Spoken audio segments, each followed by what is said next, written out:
Fred Greaves, how you doing? Hi, how are you, Andrew? I'm doing great. Glad to have you on. I've just finished my pizza. I I'm pretty stuffed right now because it was two pizzas actually. And so with that being said, uh, I guess we can get started on this. I Where did I hear about you? Was it the Higher Self channel, or was it the Event is Coming Soon channel? I don't know where exactly I heard about you, but you've got two websites, Come to the Light, and also the Twin Flame Project. I'll be having both those sites on the page in order to help me throughout this interview. So, I guess to get started, who is Fred Graves? What does he do? And what has he experienced throughout his throughout his life? That is, please be a primary source to the best of your ability. Keep it educational, please, to explain what happened that has caused you to do the things that you do. What have you experienced from a spiritual, metaphysical standpoint? And Sure, sure. oh yeah, go ahead. You got the floor. Okay, all right. Well, thanks. Oh, by the way, you probably heard about me on in5d.com because I write for Greg Prescott's site, and I know that he was one of your guests not too long ago. So it's a possibility you saw me on there. But anyway, well, I guess really what I should do is probably start at the beginning. And what happened was in 1978.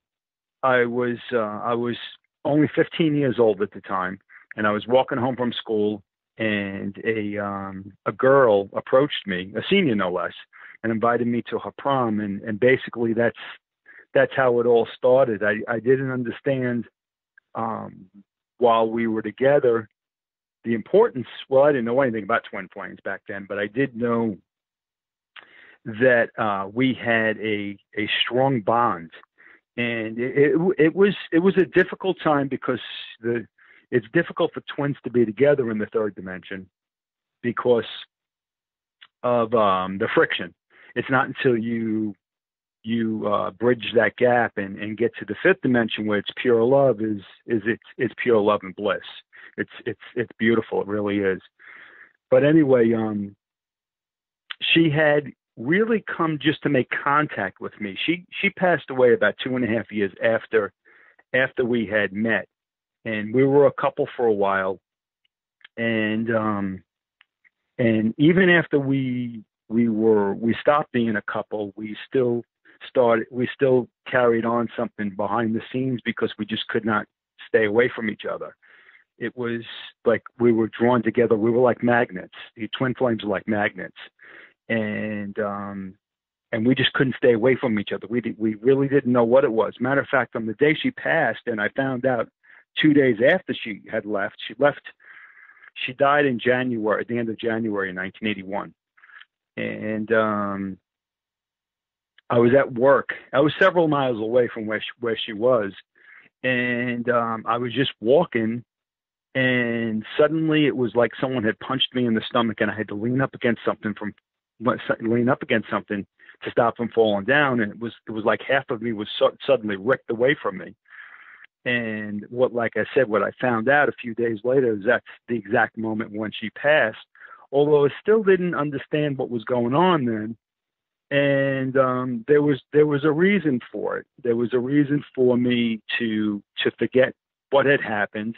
And actually, I found out my memories were erased for over 30 years because after she had passed, I had completely fallen apart. And I didn't know this. Actually, I just found this out just recently because we haven't discussed it ever since it happened.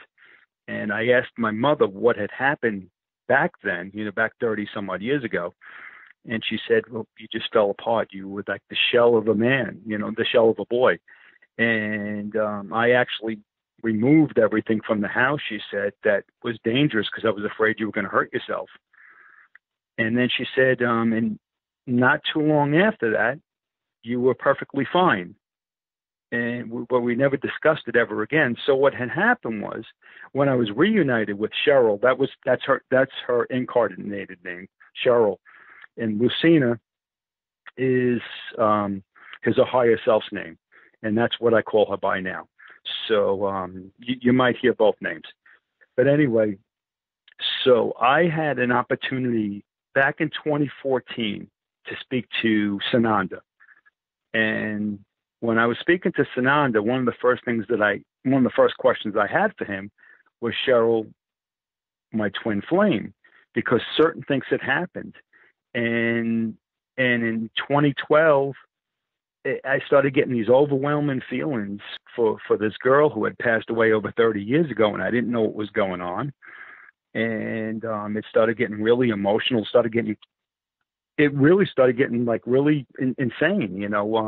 I couldn't understand. I haven't thought about her over the 30 years, except for when she passed away, the day she passed away, every single year for that whole time, from the time she passed until then, I always went to her grave every year, January 28th. I always went there. No one ever knew about it. I just would always go there.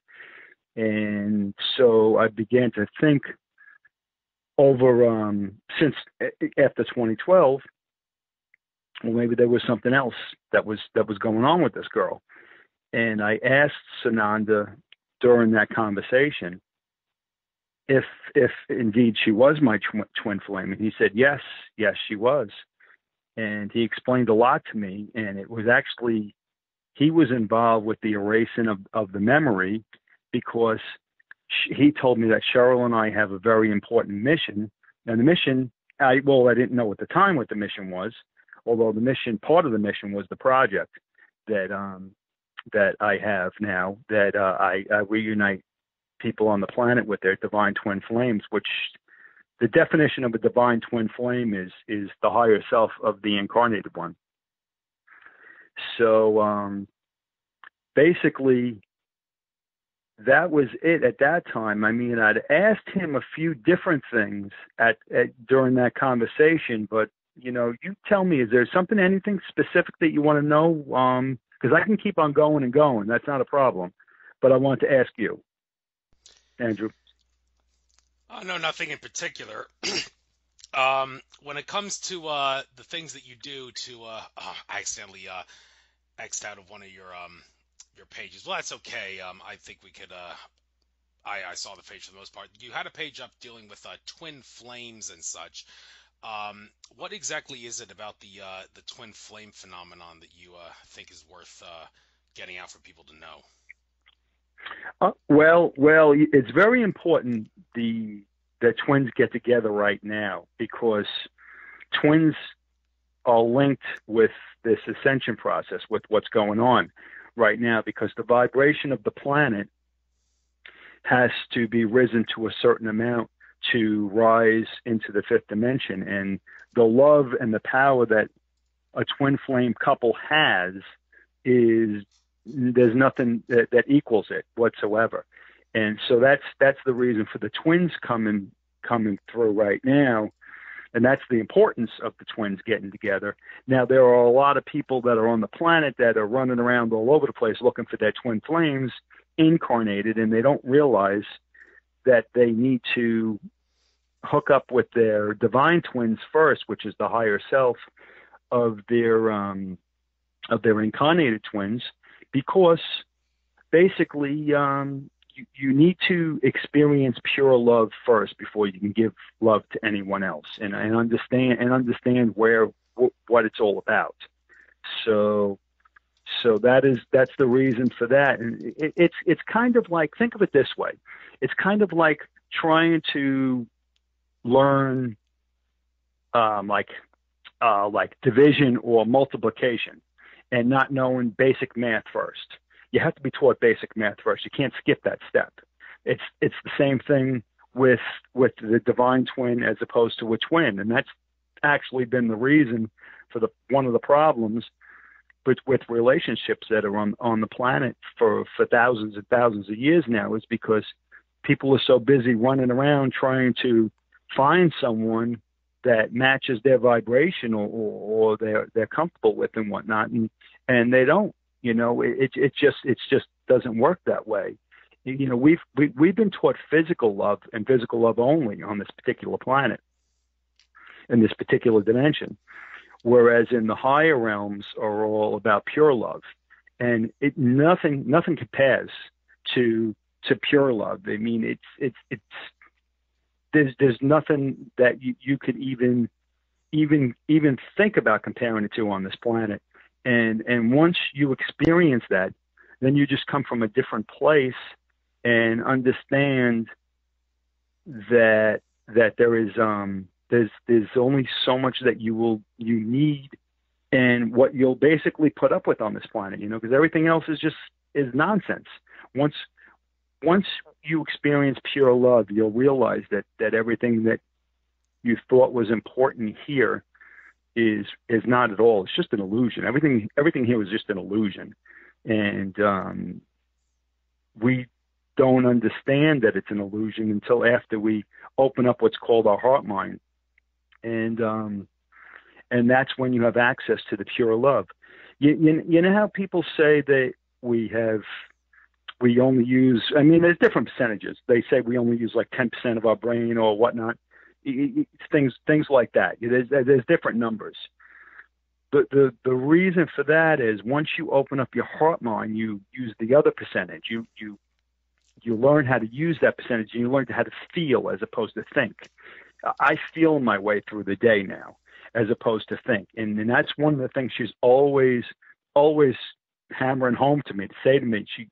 She wants me to learn how to feel as opposed to just thinking. And there's a major difference. I've experienced some incredible changes over the last few years because I have learned to open up my heart mind and feel as opposed to think. And it's just incredible, some of the things that I experience now. It's absolutely amazing.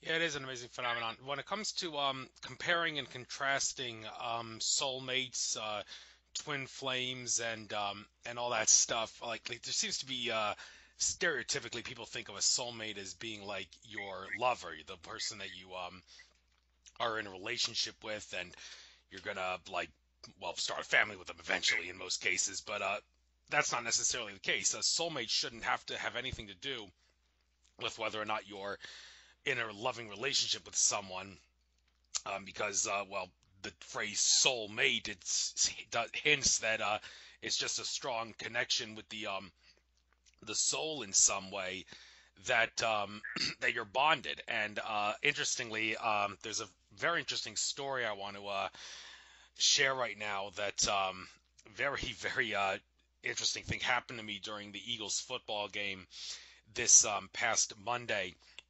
I had watched the game, and when Jordan Hicks, the Eagles linebacker, went down with what was eventually determined to be a season-ending ankle injury, an Achilles tear, I didn't suffer any sort of trauma from that. Terrible trauma in the sense that I wasn't like crying or anything. I mean, I felt bad for the guy and all, but it really didn't take a toll on me.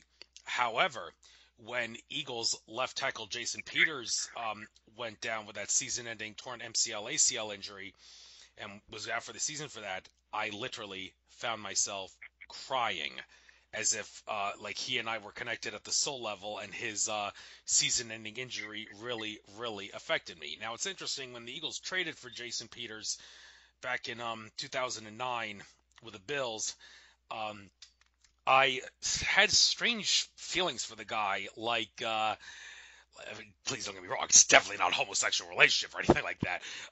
But it feels like you feel like you're bonded with this guy in some way at some metaphysical level that you can't understand. And ever since going with my spiritual awakenings and learning that, I learned that if you have feelings for someone, be it a celebrity or an athlete or whatever, the chances are you probably did something with them in a past life, or have some sort of a soul family connection to them, which causes you to feel like this.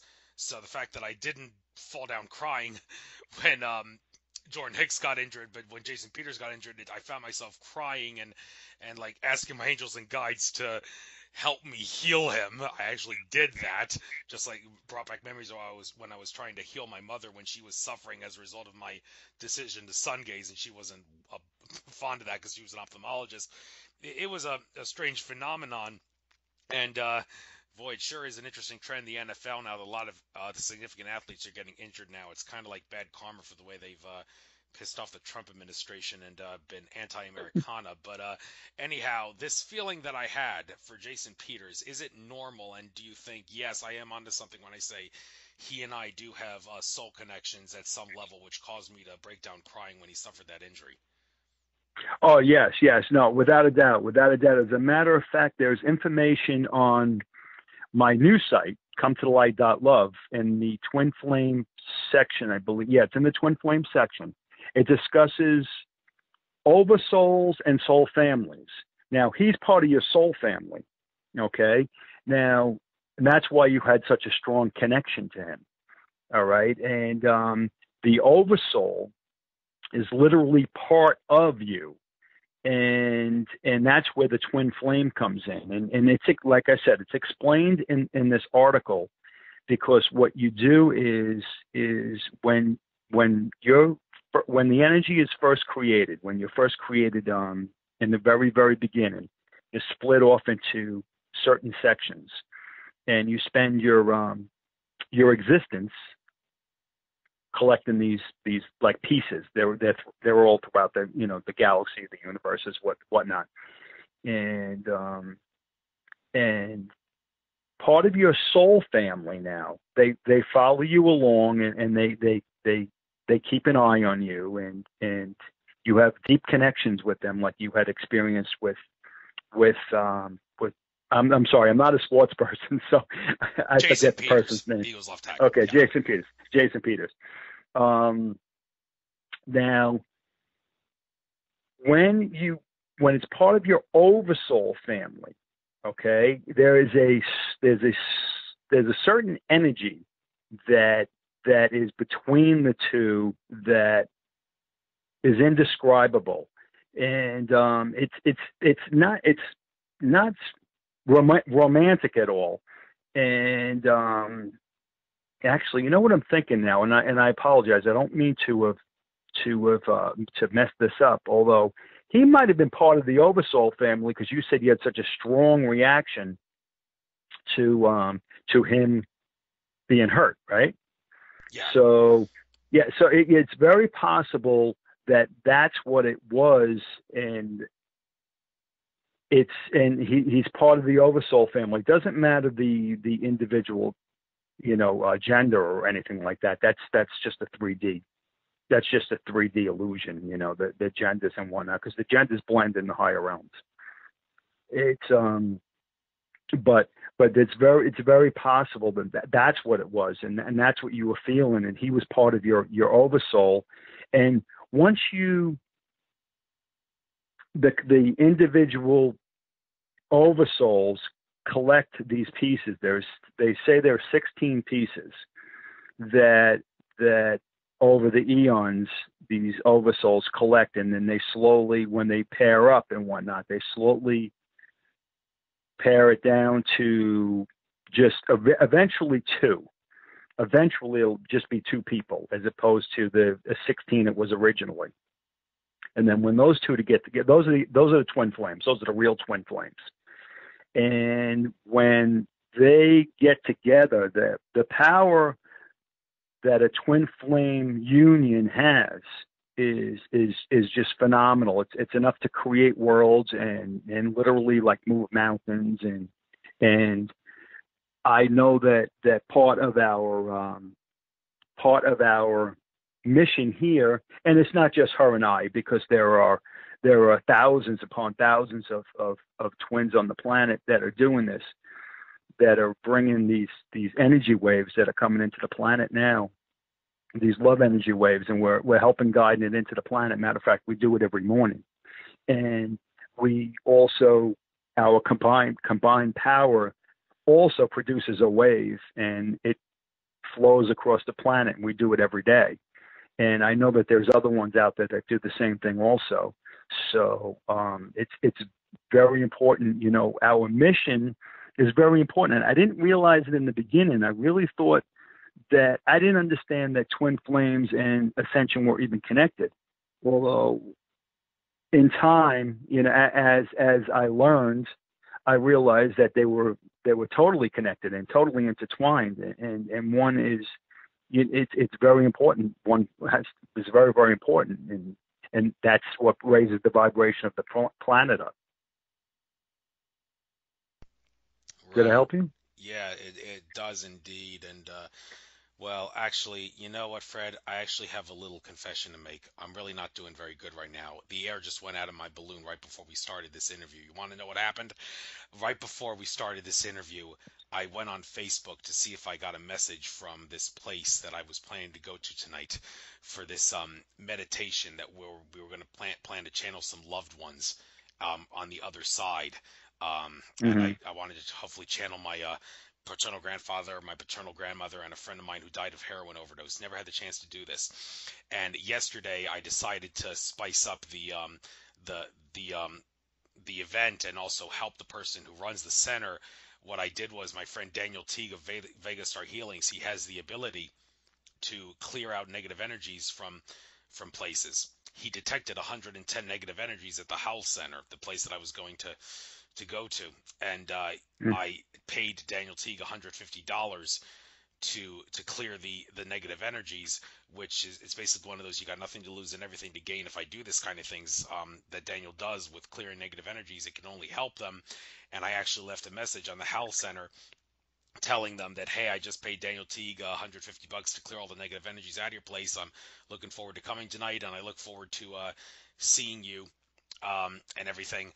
And I want to know if there's any way you maybe want to compensate me for this, like maybe let me come 11 times, like $1 for each negative energy. Let me come for the first 3 times, 11 times, and then after that I'll start giving like proper donations and all to pay for everything. If you don't want to do that, I'll still give you the $10. If you insist I pay, that's fine. But it's just like a favor I ask if it's not a problem, because I think it's a fair thing to ask. And then when I got on Facebook, I saw a message saying, Andrew, I have conducted the council. Your actions violate our spiritual contracts. You will not be allowed to come today. You're not welcome. Have a nice day.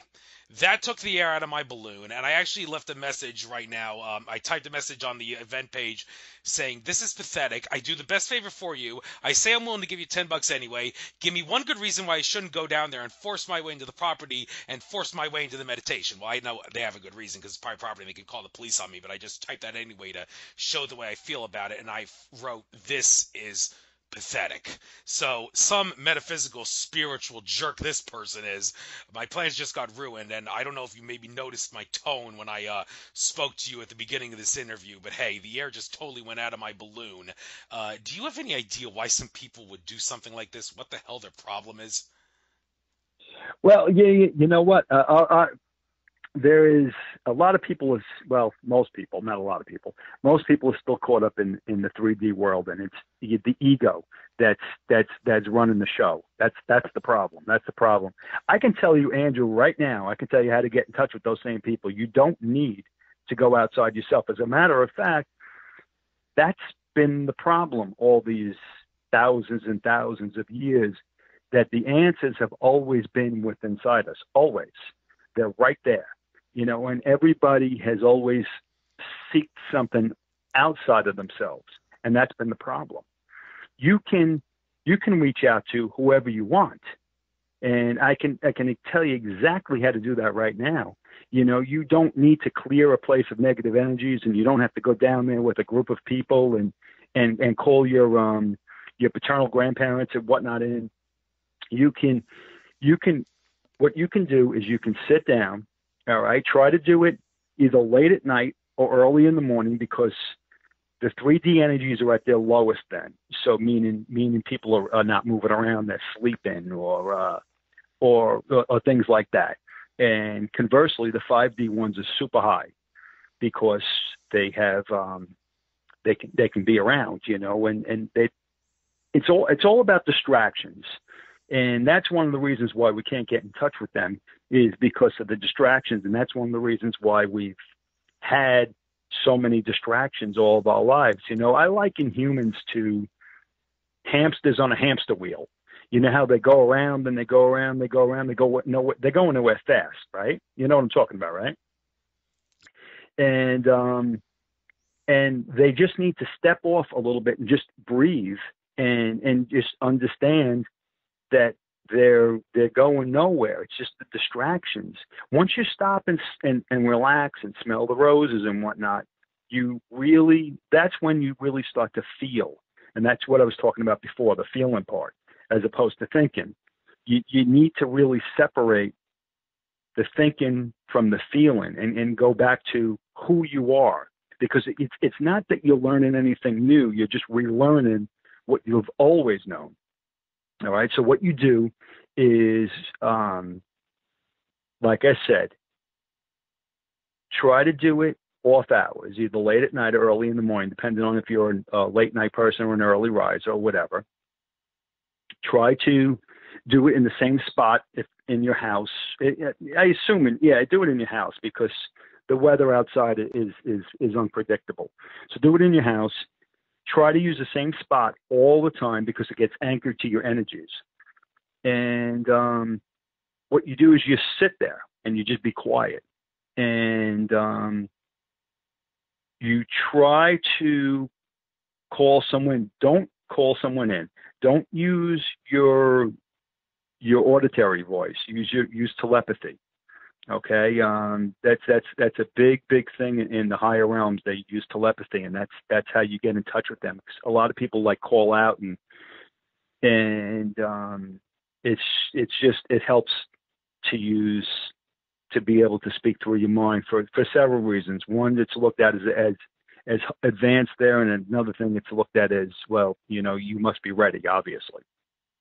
So what you do is you ask someone specifically to come in, and it might be somebody else. Don't expect to hear a voice right away. Now that comes with raising your vibration up, and that also I can discuss with you as we move forward. What you need to start feeling is, and understanding and recognizing feelings in your body. You'll feel like, well, you know what, there was just this little energy surge or an itch on my body, that came out of nowhere. And it's those little things that are them, and they're reaching out to us. Lucina told me she always, for 30 years, was trying to reach out to me. And see, after you pass on, they cannot step back down because they're put into a light body. They cannot lower their densities down to have verbal conversations with us. We need to raise our vibrations up high enough so we can actually speak with them. So the only way that they can reach out to us in the early stages is through energy pulses or itches, or maybe a breeze suddenly shoots by you or something like that. You know how people say they ask for signs and they get them? Well, it's like that also, and it's important for you to realize while you're sitting there that certain things that happen to you are not in your imagination. This is another thing that I was taught over the last few years, is that imagination and thought in the higher realms are one and the same. And we were taught a false belief. We were taught purposely that if you were to experience something, whether it be voices in your head or whatnot, it was just your imagination. And it's far from your imagination. It's the other side trying to reach out to you. So what you can do, and I did this in the beginning also, because before Sheryl and I were able to speak, this is the way we contacted each other. She would contact me through a specific song that we always used to dance to when we were younger, and I'd get this sudden energy surge through my body through the specific point of the song, and it was always the same time. It was always the same lyrics. It was always the same time, the same phrase all the time. And once I got more and more used to her and understanding it and recognizing the energy, I would start to ask her questions, and I would ask her to send that energy to the left side of my body for a yes, or the right side for a no. And we would start to carry on conversations that way. And you can do the same exact thing. Now, you can call in a specific person, although that specific person may not be able to come through just yet. That is a vibrational thing that I just found out recently, that the further back a person has passed away, the harder it is to get in touch with them. And so you have to raise your vibration up. I have just gotten in touch with certain people only because my vibration has gotten up so high that they were able to come to me. And it was explained to me that that's the reason why, because I had seen them throughout the years, whether it be in dreams or whatnot, but it was never like a verbal conversation or anything like that. It would just be that they're there. And it's once you raise your vibration up, you can actually start to converse with these people and whatnot. But what you can do is you can sit there and ask them, and your to-do list will come up. What I have to do today. I have to meet this person that, like me. I have to be on the radio at 1:00 or whatever. You have things you have to do today. That's your ego mind. It's fighting what you're doing. That's all it's doing, is it's fighting what you're doing, because it knows that once you accomplish what you're doing, it'll be out of a job. You won't need it any longer. Then what you do is, what you're trying to accomplish is opening up your heart mind. And once you push it to the side, and one day, eventually it stays there, okay, then you're in your heart mind. And then suddenly you're operating from feelings as opposed to thinking. Although, now you can keep on doing that. Although in the interim, okay, like I said before, I opened up even my heart mind. I had conversations with her all the time through these energy pulses. You can do that. And you can find out who it is by just doing the yes and no thing and asking them to send certain energy pulses to certain parts of your body. And this way you can start with a yes-no conversation and find out exactly who you're speaking to, and then ask whatever you want. Go ahead and ask away. So it's very simple, and actually it's a lot simpler than going to an outside force and asking for their suggestions on it, or even being in a room with a lot of people, because that causes a lot of problems also, because then you have mixed emotions and energies that are flying around the room. And if you're an empath, and as you raise your vibration up, you'll understand that, you'll feel that, you won't even be able to be around crowds any longer, because you'll start picking up everyone's feelings. And that's what happens when you raise your vibration up, and you begin to feel as opposed to think. So rather than just walking through the mall thinking, oh, that's a nice store, I'll go in there, whatnot, suddenly you're walking through the mall and you're picking up everybody's feelings. And the people you'll notice there's confused people out there. They don't know what's going on. And it's not like you can read their mind. You could just pick up their feelings. And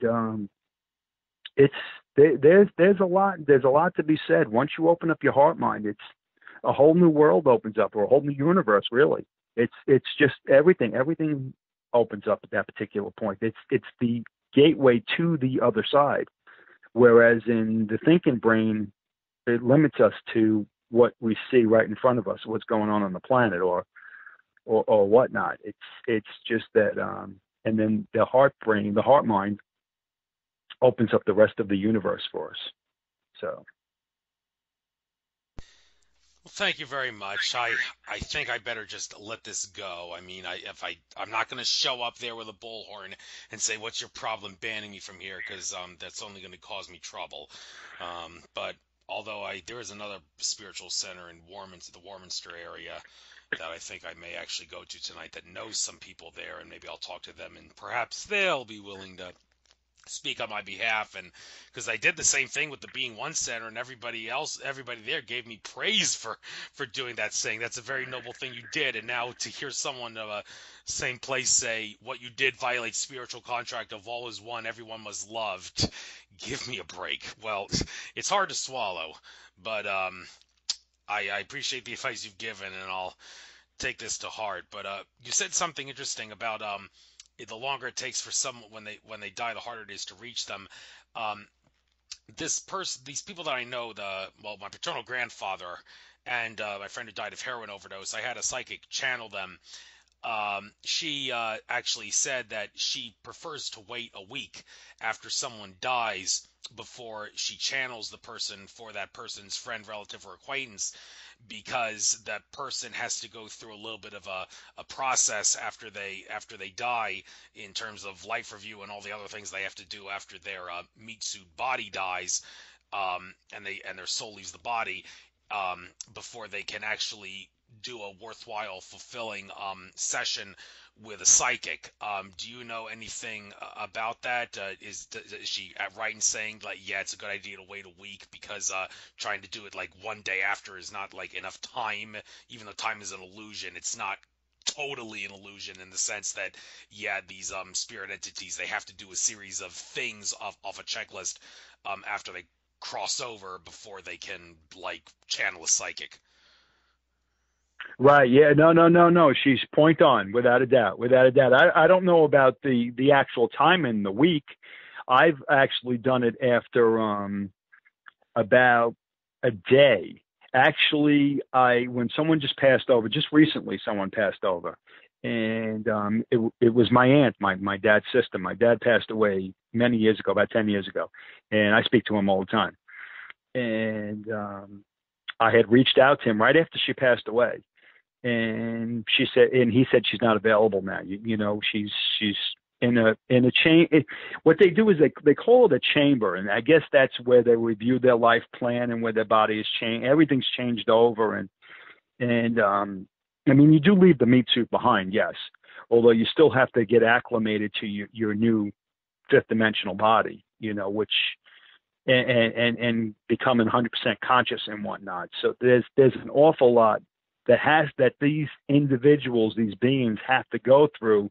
So I don't know if it's a full week, but yes, I do concur with her 100%, without a doubt. There is a timing that when they pass over, they need to go through a certain phase, or a certain reintroduction, I guess, to the higher realms, so they are acclimated properly, so they can actually speak with someone else. It's a big change when you move from this side back over to that side. Even though we've already been there, we're from there. It's we've been stuck over here for a very long time, and we need to be reintroduced gradually. So that's part of that time in that week that she says. I think it's less than that, but that doesn't matter. Half a dozen, one or the other, it doesn't matter. Thank you. And when it comes to the issue of come to the light, now this is something that people seem to agree to disagree on, and it seems that we have different stories about how this works. But in general, for the most part, the consensus seems to be, the majority anyway, that if you are having some sort of an out-of-body experience, if that's the proper way to describe the experience, where you see a light in the distance and some voice says, "Come to the light," it is not in your Mm-hmm. best interest to go into the light. It is instead in your best interest to say, "I am infinite consciousness. I don't need to go to the light because I am the light. I am ready to acknowledge my infinite self." And then after you do that and refuse to go to the light, something is going to happen to you that's much more wonderful than what would have happened if you did go into the light. Well, that would suggest that going to the light is some sort of a trap, but that's not necessarily true compared to what other people have said, where they're saying, well, no, maybe going to the light is wonderful. It's just not as wonderful as it would be if you do the thing I suggested, realize your infinite consciousness, and refuse to go to the light to realize that you are the infinite light. So, do you have anything to say about this debate? Yeah, well, actually, I do. It's funny that you mentioned that. I just wrote an article, and I sent it out a few days ago. It's not on N5D just yet, although I sent it out to my own group, and it explains what you had just said. Okay. Now, the reason, by the way, the reason for the name of my site, Come to the Light Love, is because it's really not specifically come to the light. It's to let people know to walk away from what they're seeing and go back to being in the light. You know, as far as what you were just saying, I've thought about this over the past few weeks, because as I've been writing a series of articles, and you'll realize that once you raise your vibration up and your abilities and everything starts coming back, certain things just start coming to you. And this vision came to me, and what I did was, though, I checked it with not only with Lucina, although with several twins, divine twins, people that I have connected with their twins on the planet. And they indeed say that it's a very good possibility. Now, when I say to you, operate from your heart mind, okay, you can operate from your heart mind, but to open it up fully now, this is very, very hard for people to understand or to grasp, because a lot of people are in denial, okay? The higher realms are all about, and it's every being. It's not just human beings or light beings or whatever. It's every being. It's animals, it's insects, it's anything that lives and breathes, including trees and everything. We're all one. And I tell people that the only way to open up your heart mind fully, is to remove meat, fish, and poultry from your diet. Okay? It has to be done. The only way to move to the higher realms is by doing that. Because if you don't, then you can't get into the higher realms, because the fourth and below, which is the lower dimensions, they operate from their brains. They don't operate from their heart minds. Now, in the fourth dimension, the astral plane, the light and the dark coexist there. Okay? The fifth dimension is really the beginning of the higher realms. And in the fifth dimension, that cannot be part of it. You can't be eating your brother or sister. It just can't be done. And I've been trying to tell people that through my articles and whatnot. And I just did get confirmation from a few twins on the other side that indeed what will happen is, and this will be the way you can tell, but it's very simple. Just give up the meat and the fish and the poultry. It's very easy. That after you pass on, or after you ascend, as we're all doing, we're all ascending now. There's no reason to die any longer to ascend. They said that if you are brought in front of a council where you are to review your life plan, then you're still stuck within the matrix. You are in a new matrix. You're in a 3D disguised as 5D, but you're still within the 4D. You haven't gone forward, because the only one, and this is the higher realms, how they only exist. The only person that can overlook and approve or disapprove anything of your own life is you. You review your own life. No one else. No one else tells you anything. And this is what I was saying before about outside help and outside opinions and things like that. You can do it yourself. And once you realize you can do things yourself, that's when you begin to take your power back. So yes, you have to be cautious. Although there's one way to guarantee that's not going to happen. Whether you go to the light or not, just start operating from your heart mind fully, and that means that eventually, it doesn't have to happen overnight, because it didn't happen with me overnight. The last thing you want to do is deprive yourself. Matter of fact, I was taught that 3 years ago when she started training me. Okay, she started teaching me, and not about the food. At first, it was about the things in my environment, like the TV or the newspaper or just certain things.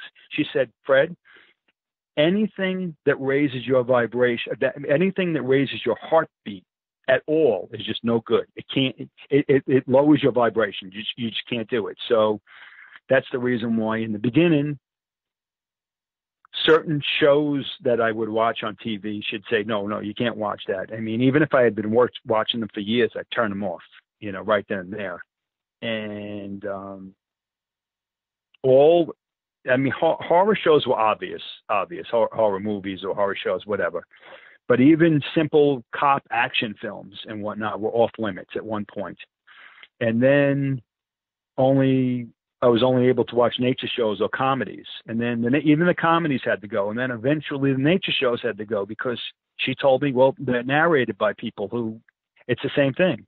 You go out into the real nature. Forget the TV and get away from you want to get away from those energy streams anyway, because those energy streams are very devastating for people. People that have Wi-Fi and whatnot, it's really, really, really hard on people's systems. And as you raise your vibration up, you notice that also, that there are certain things that you just have to get away from. And you'll be told and you'll be guided from the other side exactly what to do. And but it all has to do with opening up your heart mind. And if you open up your heart mind, you won't approach it. It won't matter, because when you go through that tunnel, through the light, okay, and you should go through the light, and because that is where the other side is brilliant. The light is brilliant. You see, I can see energies, okay? I can see energies, and actually I discussed it originally in my first video interview back in 2015. It's on the project website.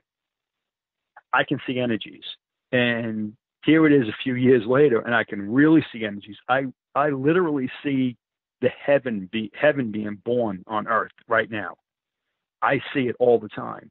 So you have to go towards the light without a doubt.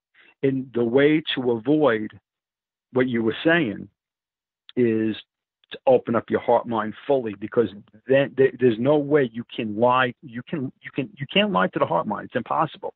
So, and the dark cannot exist there. It's because they only operate from their brains.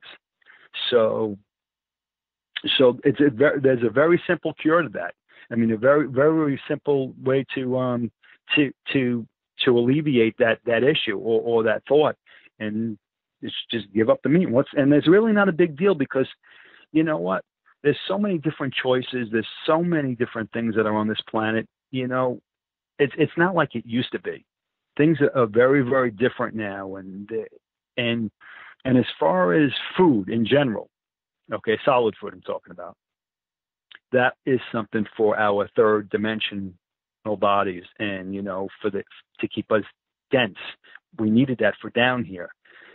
When we start to remove certain things, we lighten our bodies up. And I'm not talking about weight. I'm talking about energy. And we get closer to them upstairs. And that's with everything. You even lighten up your chakras. That's another thing you have to clear out.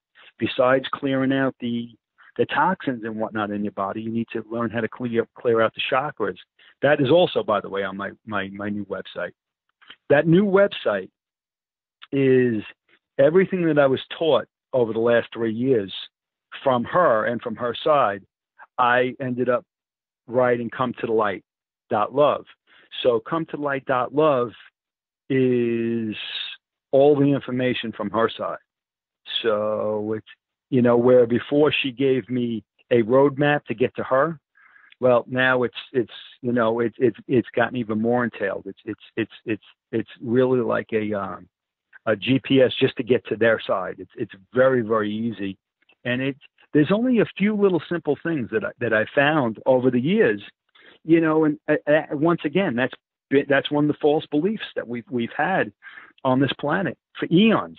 That success in anything takes so much work. You have to do, so many different things, and you don't have to do things. It's very simple. You see, we are absolutely perfect beings, Andrew, absolutely perfect beings, and we would not make it so it's difficult for us. So we make it so it's very, very simple. So there's only a few different things that you need to do.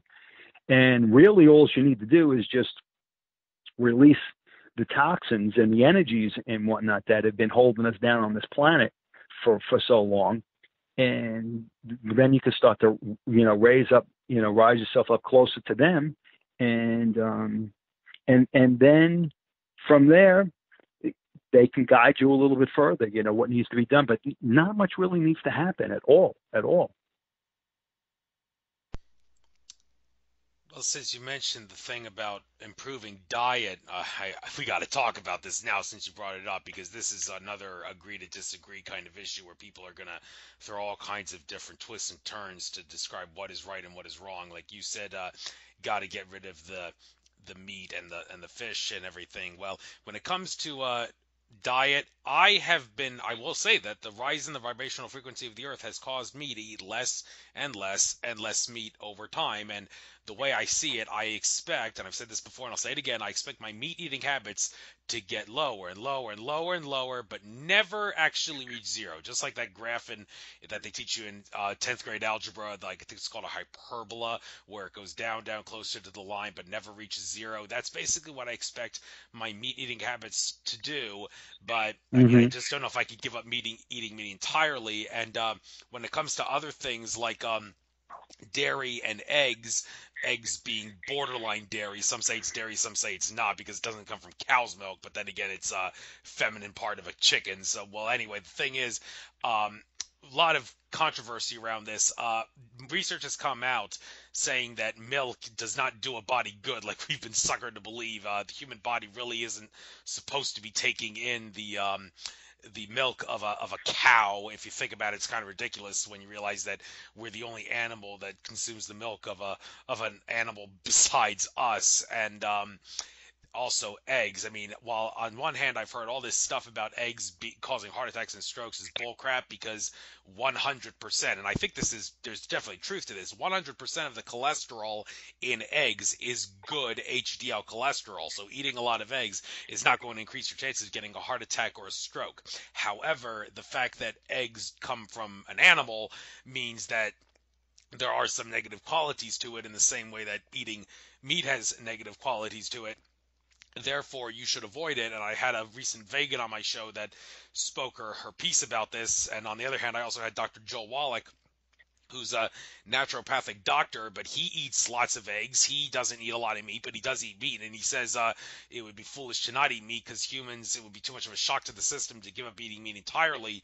And I want to tell you that I actually recently lost a friend who became a strict vegan, who was very proud of his veganism. Now, he didn't ditch me because I didn't want to become a vegan. No.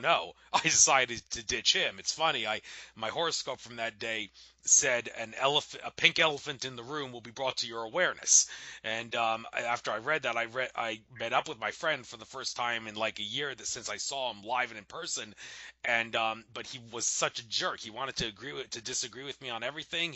And on his shirt he had the word vegan written across it, and he insisted that anybody who's not a vegan is a sinner and deserves to be shunned by all of humanity. And after having the conversation with him, I decided, you know what? I think the pink elephant in the room that my horoscope said is the fact that I got to ditch this guy as a friend because I can't be compatible with him anymore. So I haven't talked with him since, and I ditched him. So I don't know if becoming a strict vegan was too much of a shock to his system and all. But I mean, there's a lot of people who have tried to become vegan really can't stick with it because it is a shock to the system. But then again, you hear that humans, like, we're not supposed to be omnivores. We're supposed to be herbivores, just like all of our other primates. And I mean, some people even say, look at a lion eating muscle tissue. You watch a program on the Discovery Channel, a lion catches its prey and kills it. The lion goes through all sorts of trouble to rip the animal apart and eat it, and it basically leaves the whole carcass behind after it finishes eating, because it eats everything besides the muscle tissue in the animal. And the reason that it does that, according to what some guy named Pete Peterson, who Project Camel had interviewed, is because muscle tissue is actually toxic, and the lion realizes that. So that's like, whoa, why are we eating meat? So you say what you say about why we got to stop eating meat and fish. And fish, the ancient Egyptians According to Santos Bonacci, say what you want about him losing his marbles for flat Earth, there are some other things he talks about that is pretty intelligent. And he did say the ancient Egyptians thought that fish were from another dimension, so they didn't eat them at all because that would like put us in their dimension, which would be not good for us. And yeah, so I don't know. For someone like me who thinks that I'm gonna be able to keep eating less and less sleep and never stop eating meat entirely, are you telling me I'm screwed? And if I am, well, what am I supposed to do? And all this other stuff. No, You said anything. no. Andrew, I'm not saying you're screwed. I'm saying, listen, what you need to do is, as you raise your vibration up, no one's going to have to tell you, and nobody should tell you what's right and what's wrong. Okay, you will just feel it. That's it. Now, like I said, I did not do it cold turkey, for lack of a better word. I did it over time, and there are days you don't need solid food, protein, or anything like that. There are days that I've gone. Actually, I went for almost a 4-day stretch, and I didn't do it to see if I didn't need to eat. I just didn't feel like eating. Now, I have to say one thing here, though. I do make myself, and I really look forward to this in the morning because it starts my day off, and then I'm good for the rest of the day, more or less. I have a shake in the morning, and I put my greens in there, and this other stuff that has whole foods in it, and I have a shake every morning. I don't know, it's probably about 20 ounces of. There's water in there, and then I have some almond milk in there also, and that satisfies me. And so, but I did go for that time. It was almost 4 days. It was like 3.5 days. Then when I decided to eat, it was just because I felt like it. It wasn't because I was hungry, because I don't get hungry anymore. Because another thing that happens is when you start to raise your vibration up. I was originally, and still am, a sun gazer, okay? But now I'm what's called a sun eater, all right? And what a sun eater is we get our nourishment from being out in the sun. This goes back to, I want to just mention something here real quick. There was when I went to launch the site, well, I should say because back then it was, it's always been the two of us. Sheryl and I went to launch that site, the original site the twinflameproject.com, by the way. When we went to originally launch that site, she had asked me to put this song on the site called Miracles by Jefferson Airplane. And because of time constraints and whatnot, I almost couldn't do it. And she came to me and she goes, Fred, no. She goes, you don't understand. That's something that I've taught you over the past year, because at that point we were only together for a year. She goes, it absolutely has to go on the site. Okay, now the reason why I bring this up is because each and every word from that song pertains to us, although there was a line in that song that for some reason it always felt familiar, but I never understood it. But I understand it perfectly now. It says in there something about living off the stars, which means you can live off sunlight, off the light. And I understand that now, because now here it is 2 years from the launch, and I can do that now. And I remember the first time it started happening. I was sun gazing in the morning in my room, and I was looking at the sun, and for some reason I just had this urge to hold my hands up to the sun and put my palms facing towards the sun. I don't know why I did it. I just wanted to do it. And then suddenly my hand started to vibrate, and this went on for about 15 minutes. And I asked her, I said, what's happening? What's going on right now? She said, those are the crystals that's embedded in your hand, that are in everybody's hands, that are being activated. Those are the same crystals that can be used for healing and whatnot. And I've actually healed people, but I really prefer not to do that. I kind of try to keep a low key as to what I can do and this and that, because I don't want to be put anywhere except because everybody has the same abilities within them. It's just a matter of I just took a road less traveled. That's all. everybody can do the same exact thing. It's so I don't want to be, said, oh, well, help me, you want to, whatever. So, but as far as back to the food thing goes, when you start to raise your vibration up higher and sunlight becomes more and more important to you, that will start falling further and further back on the scale of what you want to do. Now, I understand what you're saying now is you don't think you'll ever become you'll never ever stop eating meat. Although, let me tell you something, it'll happen, because once you open up your heart mind and once you begin to start feeling as opposed to thinking, you're going to say, wow, I'm not going to do that. That's something I could never do, because you start thinking them as another fellow being, not just your mother or your sister or brother, but, somebody that's you're just as related to as you are those people.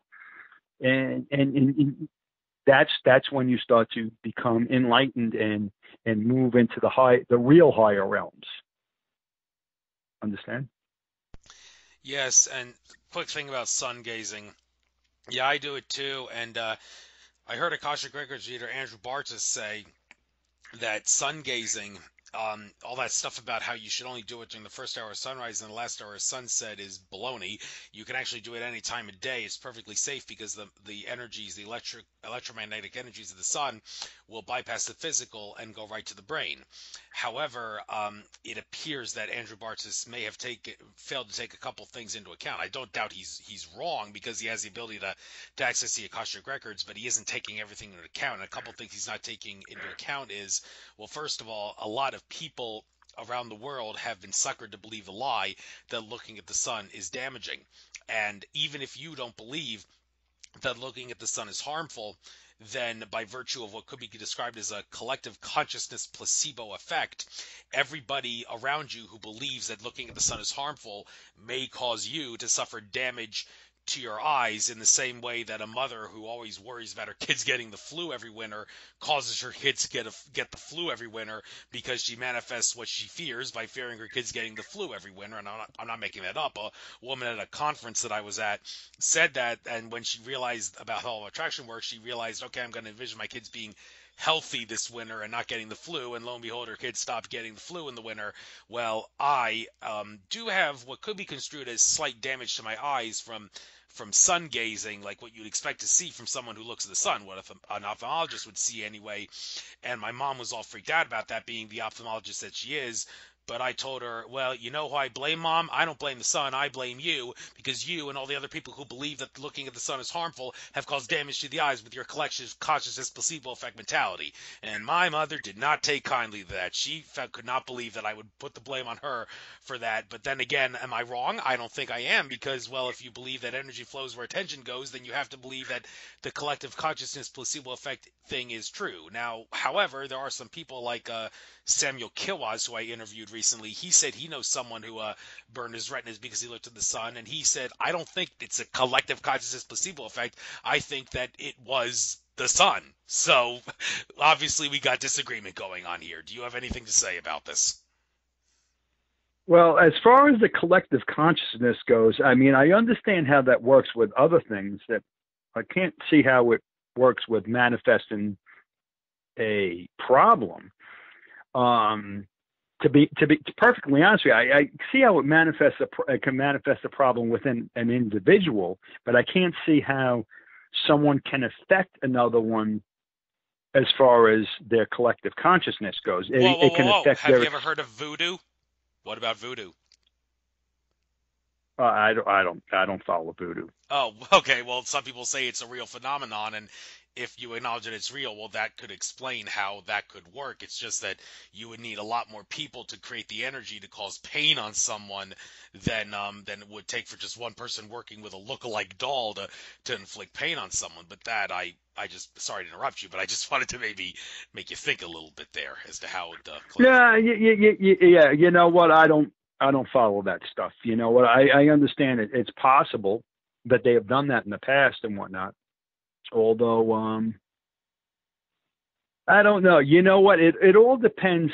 And I also think that the people now that you say that, let's talk about the voodoo thing for a minute, because the people that are the pain is being inflicted on, right? Are they pretty much aware of what's going on? No, they're not. Okay, and something is happening to them. Yeah. This has been documented. I Well, mean, that's how I've voodoo is heard. said to work. That's how they show it in the cartoons anyway. But Yeah, can that no, be yeah, shown? yeah, right. No, no, I know that. I know that we've seen it in the movies and in the cartoons and this and that. But I want to know if it specifically works that way, though. Well, Has it been documented? Like, has somebody actually documented it happening I've that heard way?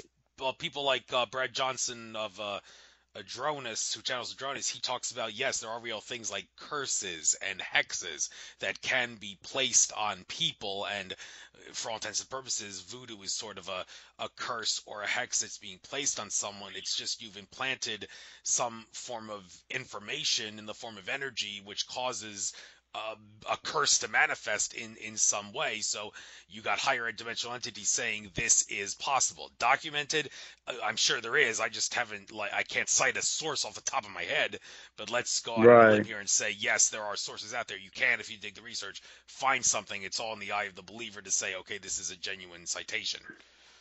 right, right. Well, I don't know. Maybe it is a possibility. As far as with the higher realms, or well, actually, that's not a higher realm. That's a lower realm, but it's higher than us. It's still in the fourth dimension, well into the fourth dimension, probably in the lower fourth. It's and I explain this also in the article.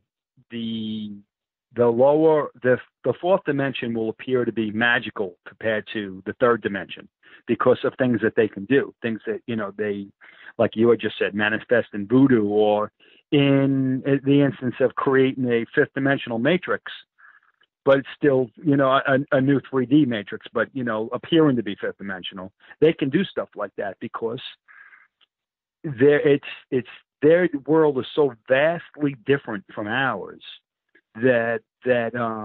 that's something that they can do relatively easily. As far as what the voodoo goes, I have no idea, but I really don't think that collectively there is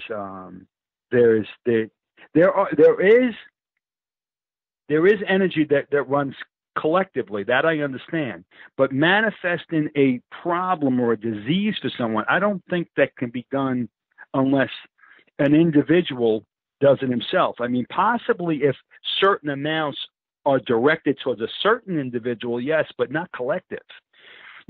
Collective, you're talking about let's say there's 7 billion people on the planet, and 6 billion of them believe in whatever, that it's going to rain. Then it's going to rain. That's basically what you're saying, and that's not going to happen. I mean, it can happen to a certain extent, although, I mean, unless it's directed to, I just can't, I can't see that happening. I really, with everything that I've been taught, it's just sounds to me like it's lower dimensional stuff, and I don't know, just something's off on it, because I, over the past 3 years, have been introduced to a totally different life, and it all goes from the heart mind, and it doesn't involve any of that stuff. I mean, all that stuff was we were it was thrown in front of our faces here on this planet, in this dimension. Although we're going away from that now, and the choice is ours, is if we want to do that, or if we want to think of, well, you know what, well, what about this, or what about that? You know what? If what I have found as and proof, and I have found this, is that if you don't think like that, it can't fall into your realm. It'll never approach your realm. So that's the reason why I said, well, I really don't know about that, because I don't think about that stuff any longer, ever, because the law of attraction states, like attracts like. So what you think about, you bring to you. So whether you're thinking about it directly or indirectly, you're still thinking about it. And you can bring stuff like that to you.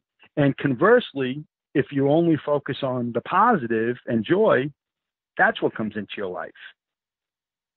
You know, understand what I'm saying? Yes, and don't worry if you can't make sense of how this thing works. I can assure you that my difficulties understanding the nature of reality are greater than yours or anyone else's, and that's why I'm the host of this show, because no one has a harder time understanding the nature of reality than me, and that's why I have gone to great lengths to try to ask these questions. And even though I may never get a definitive answer, it does make for great radio conversation, so it's worth spewing out there. But with that being said, we got some other things to talk about here. Looking at your Come to the Light site, Mm-hmm. the Lemurian plug.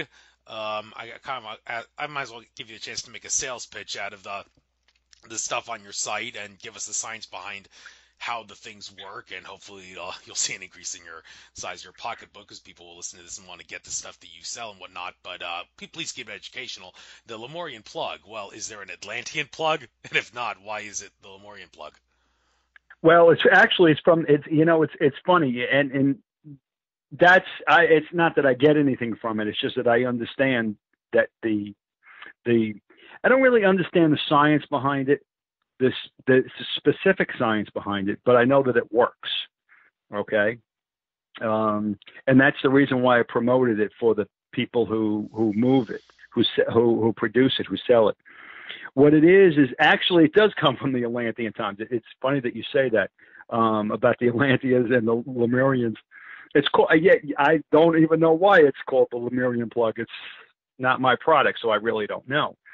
But I do know that technology is well over 20 million years old, and someone had approached, and the information is on the website, not my website, but there's a link to the Lemurian Plug's website. The person who was distributing it, someone approached him from the Atlantis times, back in the 80s. Okay, and she had said, I forget what her name was. She had said she was over 20 million years old and this and that. And I do know that they wanted us to have that energy then, because what that does is that changes the energy from negative to positive within its field. And everything on this planet, everything, with the exception of nature, is negative. Everything.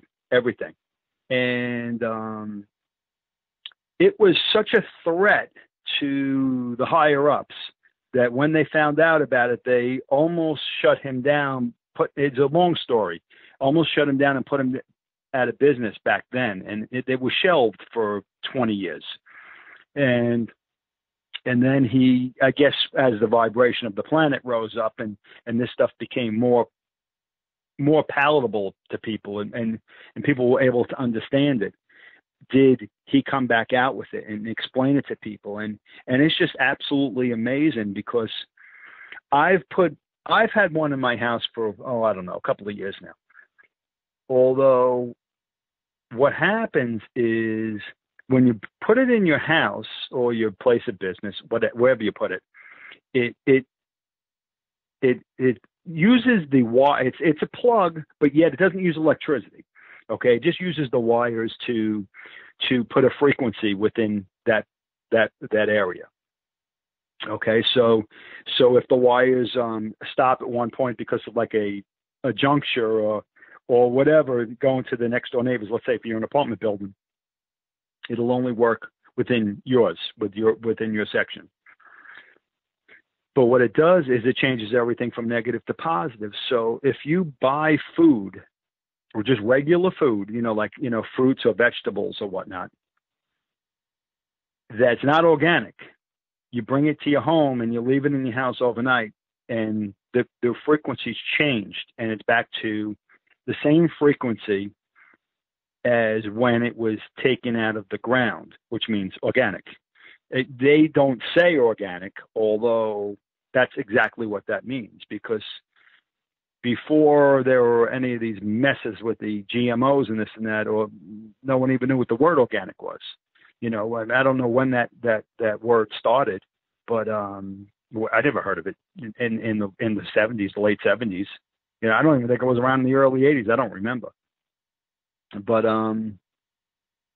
it changes everything from negative to positive. And same thing happens with, like, let's say if you have medicine in the house, the same thing happens. Not that I take medicine, and not that I propose it at all, because let me tell you something, that is really toxic stuff. Although it takes the toxins out and only leaves the good behind. How it works, I have no idea. But then again, you know what? If you would hand a caveman an iPhone, right, and ask him how it works, he'd say the same thing, right? So, you know what? Someone's handing us 25 million year old technology, and 3D people they want to take it apart. They want to figure it out. You know, how does this thing work and this and that? And you just don't know. It just does. So when you understand how the fifth dimension works and the higher realms work, not just the fifth dimension, you just take it upon faith. That's it. It is what it is. It works. It doesn't matter. It works. You know, whether you know the technology or not, you don't understand the technology. There's a lot of things that I am told now that I wouldn't have even understood 3 years ago. And that was done purposely, you know, because like I explained earlier with the steps, you need to know basics before you can move on. You can't just skip a couple of steps and jump on it. So a lot of people who are asking for how this works, but it just does. And it's incredible technology. It really is. No doubt, but of course it's insignificant compared to the power of the Force, to quote Darth Vader. But I'm talking about the love-based Force, not the Sith-based Force. Hey, now listen. Now I'm going to interrupt you. I apologize. Although when you just mentioned the Force, that's funny because there's something that when I meditate, not meditate. I have quiet time with my girl. Probably about 4 or 5 hours every morning. I get up between 3 and 4 every day. All right. And what I do is, like I had said before, I set up, you have your own perfect area. You know, you set up your own spot. You know, it's your spot. And you can put whatever you want in there, crystals or feathers, candles, whatever. I happen to put crystals in mine. Okay. And as I've risen my vibration up, because we're all one. Okay. When I put my hand to the crystal to, you know, because I set them up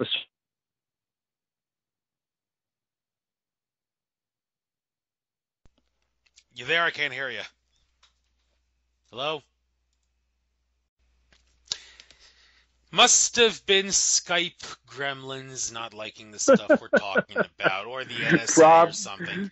Yeah, probably not. I have been tampered with a lot with artificial intelligence. Two of my callers, their voices were blocked, and I've even had cases where some of my listeners say I can't hear you, or like one side of the earphones when I plug it in is your voice, the other side is a guest voice, and I don't hear that. So I think artificial intelligence is really fucking around with me, and I need to well, some people are suggesting I get Zoom. I don't really want to do that though until I finish using up my Skype number thing, but I will do that. I guarantee to all my listeners in the future. And well, I think maybe I should do one of those Akashic Records contract revocation that Bartis did with the artificial intelligence to try to, maybe that'll suppress the AI interfering with my show. But let's just ask my angels and guides to make sure that the best of this just keeps going to the best of its ability and nothing else happens. So without further ado, I lost my train of thought. Hope you didn't. Where were you? Something about I don't know where we were. I don't know where we were cut off. So I'll start right from the beginning. I have no idea. Okay. I apologize for interrupting you. That is where I know I started. Okay. Like I had said earlier, about setting up your own spot because it gets anchored to your energies. All right. Every morning I wake up between 3 and 4, and I spend about 4 to 5 hours of quiet time with, actually with Lucina. I'm not by myself. I'm with her all the time. But what you're supposed to do is in that spot, make it like your home, your own special spot. Whether you throw crystals or candles or feathers or whatnot in there, anything you want, whatever makes you feel comfortable. Okay. And when you had discussed the force, right? I have these energies. I mean, these crystals. Okay. And because we're all one, the crystals must feel my energy and whatnot. Now, because I arrange them in a certain area, a certain way, when I go to move them with one hand, they move away from me. It's like I have to grab it with the other hand, stop it from going away from me, because it feels my energy and it kind of like pushes it away. It doesn't come to me, the object. It actually goes away from me. It doesn't happen all the time. And what I found out, the reason why it doesn't happen all the time is because when it does happen, and it's happened multiple times, not just with crystals, with other things also, is I try to recreate it. And that's when I'm switching to my brain. Okay, I'm starting to try to think again. And she's telling me constantly, she goes, Fred, you have to feel. It has to come from your heart mind. Remember how Yoda used to say to Luke, just feel the force, feel it, right? And it's the same thing. You have to just feel it. And I've yet to recreate it, but that's because that's we've been brought up using our brains, and that's supposedly not it's not possible. So I've yet to, but it can be done easily. It's just I haven't been able to recreate it at will. But anyway, I just wanted to say that. You go on, Andrew. But whatever you were talking about, I apologize. It's all right. Yeah, and there's a lot of debate as to what extent do we need to use crutches or tools. I mean, I think tool is a better word than crutch when you're talking about things like crystals and incense and other things that you can use to enhance your infinite consciousness potential. I mean, you could do what those tools do, but then again, it certainly doesn't. No one can argue that it helps. And until we realize that infinite point, there's no reason to feel any guilt or shame, I think, about using those tools to help you do that. So, well, that's a controversy for another time.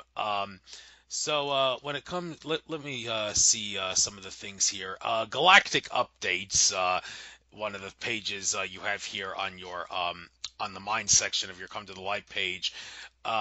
When it comes to Galactic Updates, we've been getting a lot of updates from our galactic brothers and sisters from many different sources. One of the Galactic Updates that's driving me crazy is the whole Galactic Currency Reset RV thing in regards to when the dollar is going to be replaced by some sort of a gold-backed currency, which after maybe 10 to 15 years or something is going to move into no money at all.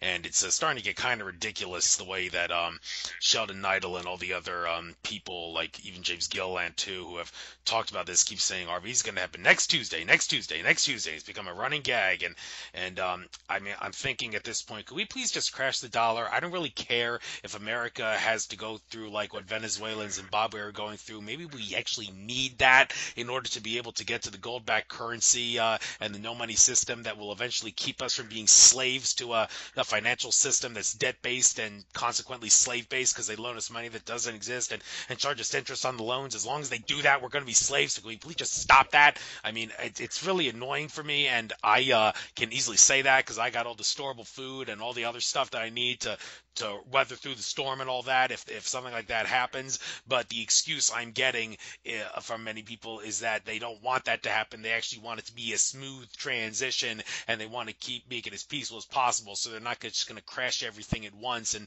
make America go like Venezuela and Zimbabwe. And well, the unfortunate thing to that is that it's going to take a little bit more dreaded T word time for the global currency reset RV to happen.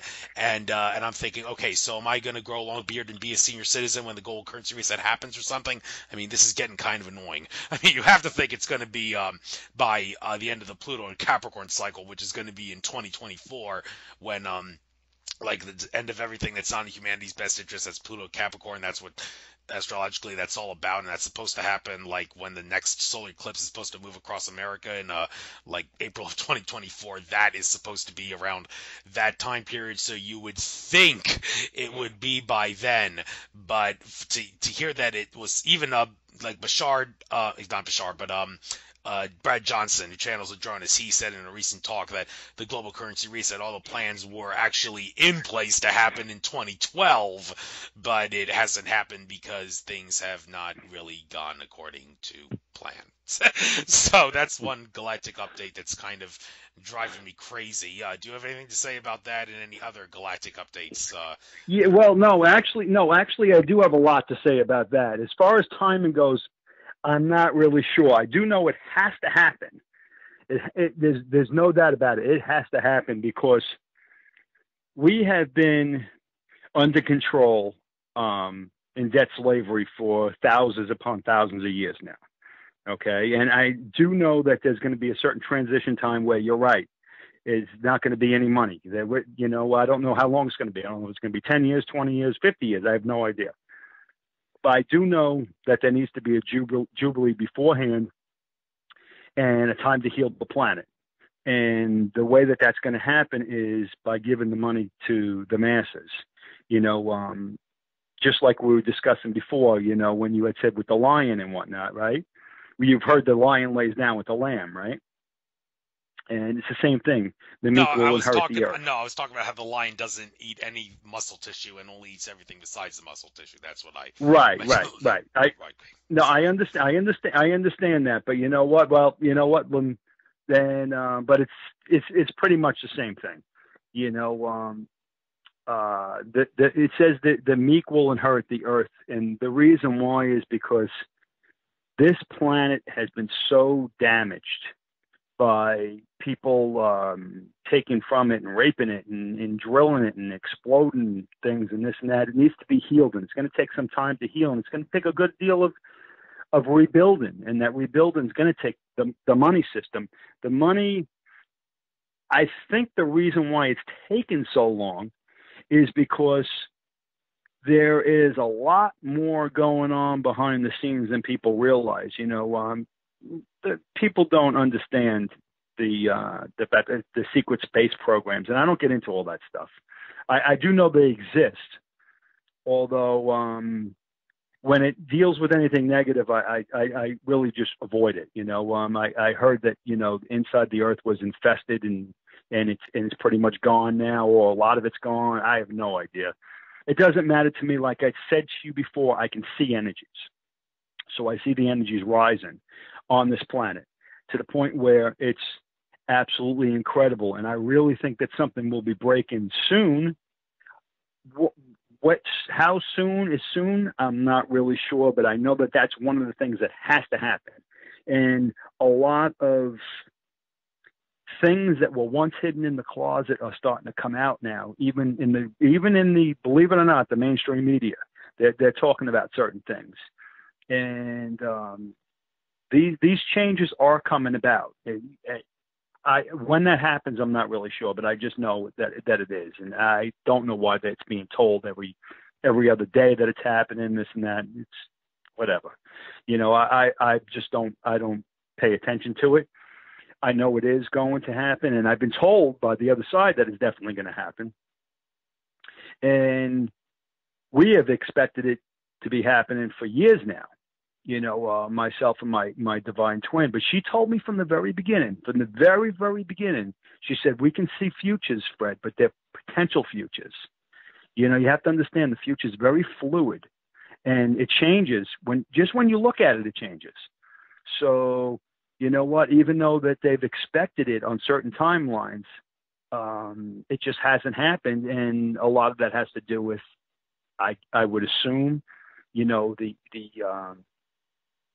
consciousness, that's where the consciousness gets involved. That is when consciousness can affect what happens on the planet. That's not an individual. That's a consciousness change. And also the negative stuff, meaning, the bombings and all that other stuff. But that's to bring the consciousness level down, so to make people focus on the fear and dread. So once again, it activates the law of attraction.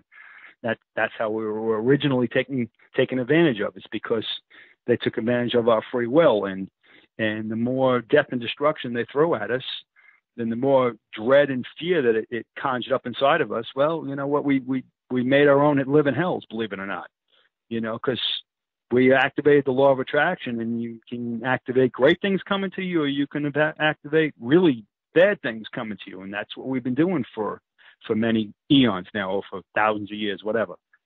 So, but anyway, what else you want to ask? Okay, there's a couple things on your mind section of your page. I don't think we need to go in great detail on these because we're kind of constrained for time, but just give a nice abridged take on what this is. Let's go two birds with one stone here. There's the two powerful invocations, repeat daily. Maybe just briefly state what those invocations entail and contain, so people will know what they will be getting into if they repeat them. And also the checklist for raising your vibration. Why did you pick the things that you picked for this checklist? Maybe give a quick rundown, and then briefly why you check those things, as those things being the key things. Okay, well, first on the invocations, okay, the invocations are very important because one is the Saint Germain's invocation, the Violet Flame. Okay, what that does is that pretty much makes moot anything that you've done, any kind of mistakes you've made throughout your entire life and your lives. You know, that, and I'm saying that plural because people don't realize, a lot of people don't realize that they've had life after life after life. It's not just this particular one that they've had. They've had many, many incarnations. So this is what I was discussing before, where your chakras need to be cleared out, because there's stuck energy in there. And this helps with that. So you do the Violet Flame. And I've done that every day. I've said that every day for probably about 3 years now. But as I've raised my vibration, because besides the repeating the mantra, there are certain things that you need to do. You need to hold that particular one. You need to hold your hands at your side with your palms facing Mother Earth. Okay? Now, because of my vibration being risen up now from all these years, now I actually feel the heat and the flame coming off the ground every time I do it. And I do it twice a day. I do it as soon as I wake up in the morning and right before I go to bed. And I feel it. And again, that has to do with raising your vibration, and that's on that checklist. And we'll get to that in a minute. But like I had said before, the more you raise your vibration, the closer you get to them. And not only the closer you get to them, but that means you can use these tools, like you had said before. And they're very important tools. People might think of them as nothing, but yet, you know what? If they keep up with them and keep up with them and keep up with them, then they're going to realize over time, well, wait a minute, this is really working. And it may have taken me a year or two, I don't remember how long it was, before this started happening with me, but it did. And it's the same thing with the second one, which is the Ashtar. The Ashtar is white pillar of protection. What that does is it puts you in a protective, like, cocoon. All right. And this helps you to keep the dark entities away from you. All right. And that's one of the reasons why it's very important to do it before you go to bed, because at nighttime, and a lot of people don't realize this, at nighttime is when you travel back to the higher realms. Everyone travels back to the higher realms, and you report on what's going on the surface here. I've woken up several times, and like one instance in particular, I don't remember what time it was. It was in the middle of the night. I had woken up, and I was on a table on one of their ships. And this was when the medical teams were really involved, and they were watching. I felt them pressing on my eyes, and they were asking me, "How are you doing down there?" And during that time period, I was experiencing a lot of pressure in my eyes. That's all I remember, by the way, is just them pressing my eyes and asking me how I'm doing down there. But but they monitor us all the time. You know, that's another thing. People have always thought they were alone. We were never alone. The only way we would incarnate onto Earth and behind this veil that we're behind is if we were promised we would never be left alone, because we're absolutely perfect beings. And we dropped in the dimensions. We literally dropped our density and whatnot to be here on this planet, to help this planet rise up into the fifth and the higher dimensions where it was. And but we only told that we told them, is the only way we do this is if we're not going to get stuck there. We're never going. We never want to be alone, ever. And that's the reason why I said, when you open up your heart mind, you can get in touch with them. It's very, very easy to get in touch with them. You just have to open up your heart mind. So anyway, the second incarnation, that invocation that's on my website, the raising, the white pillar of protection. Again, it has a certain hand gestures that are written on the side also. And what you do is you start off with saying these words, okay, and you say them inside. Everything is telepathy. Everything's inside. You start off with your hands above your head in like a praying position, pointing to your I am presence. And you draw your arms out around you, straight down your body. And then when it's down at the bottom, then it starts off again, like I said before, you raise your hands up like in the violet flame. But as you pull your hands down around you, you're actually putting yourself in this cocoon, like this white pillar of protection. And like with the violet flame, I didn't feel it for years, although now I feel it, and it's absolutely incredible. And it's like being put in a safe cocoon type thing. And and that's what it is. And that's exactly what it is. It's the white pillar of protection. And it protects you against these outside forces, these outside entities. And one of the things you say while you're doing it is to keep you protected from anything that does not vibrate with the light.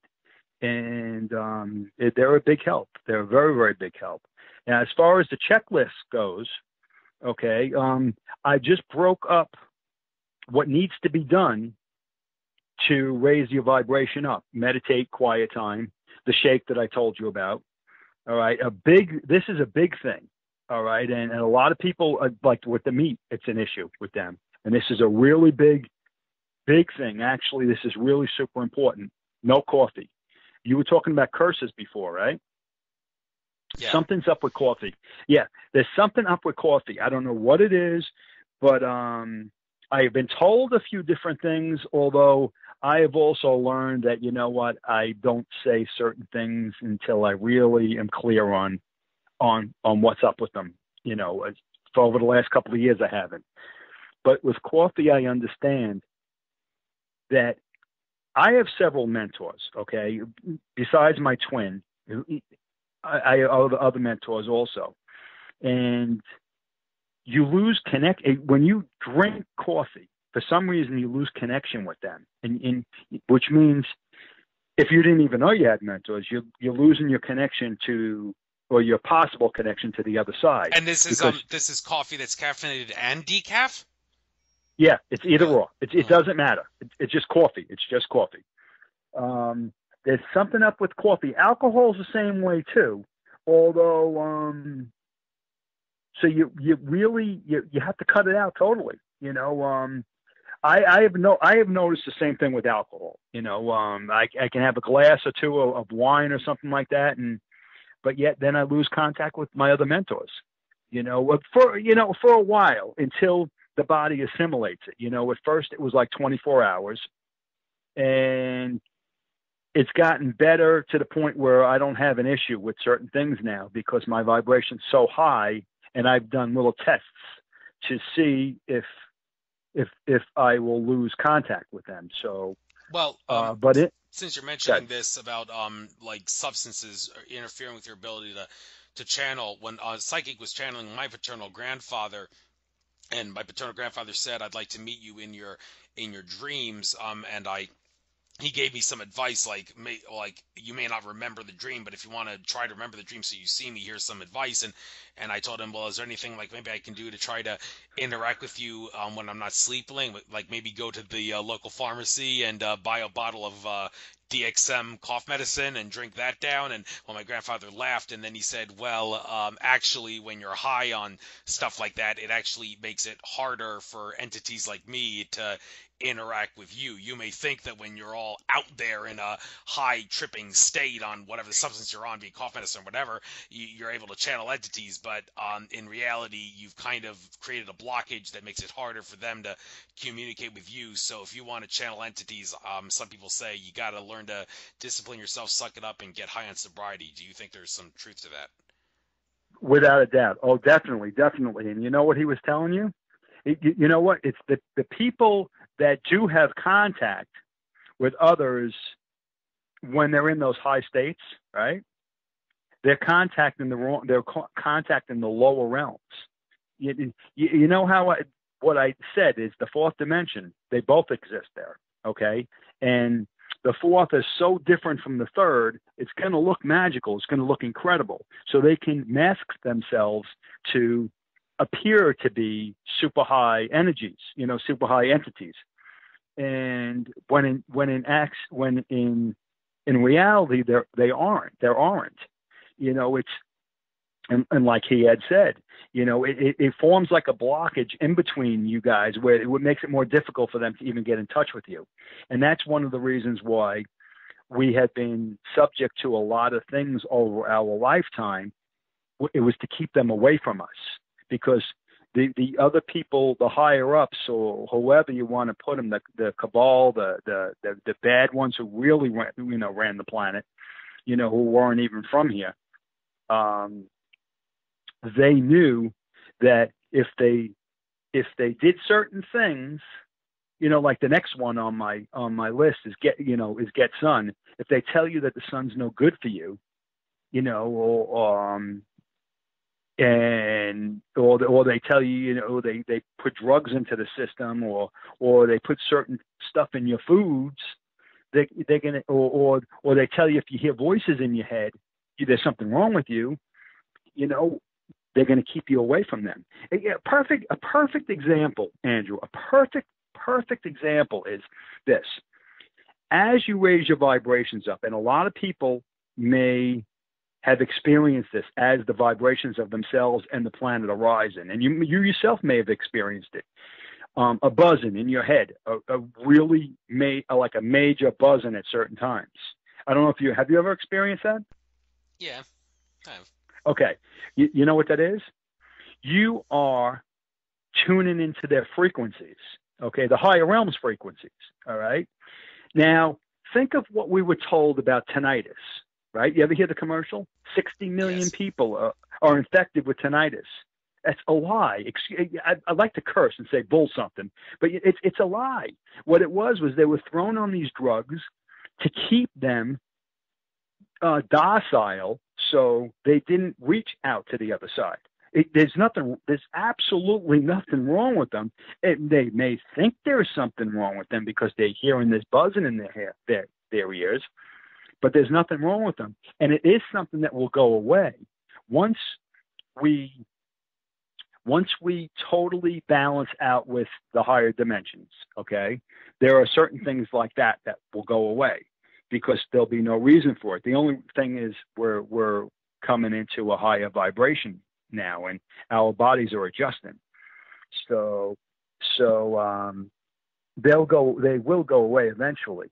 The thing with the sun, okay, and that's the next one on my list, is the sun. All right. We were told, stay out of the sun. The sun's no good for you. It's going to give you cancer and this and that. Google it, check it out. You know what? Places like Africa, or places in the Caribbean, or places where they're really like around the equator, or like really near the sun. Third world countries, though. Okay, they're skin cancer is like non-existent. Okay, cancer, regular cancer maybe, but not skin cancer. Not skin cancer. Skin cancer is highly prevalent.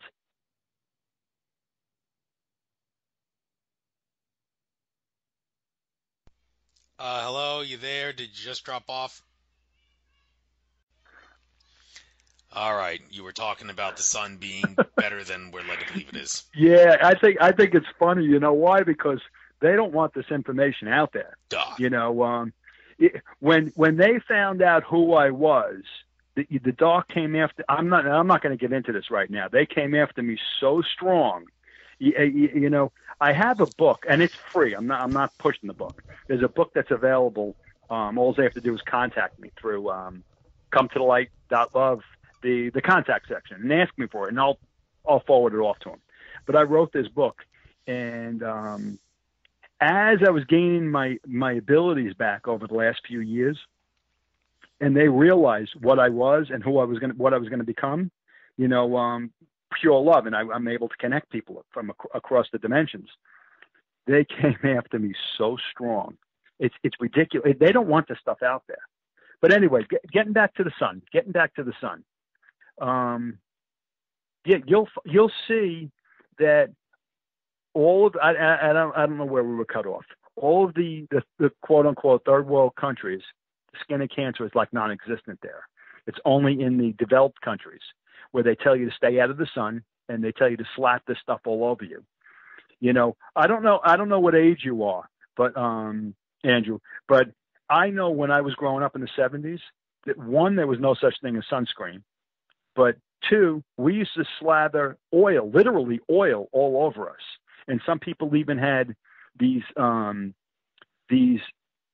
metal things, or well, they were cardboard, but they were like shiny things that they would hold on in front of their face to make the sun bounce off of it and go directly into their face.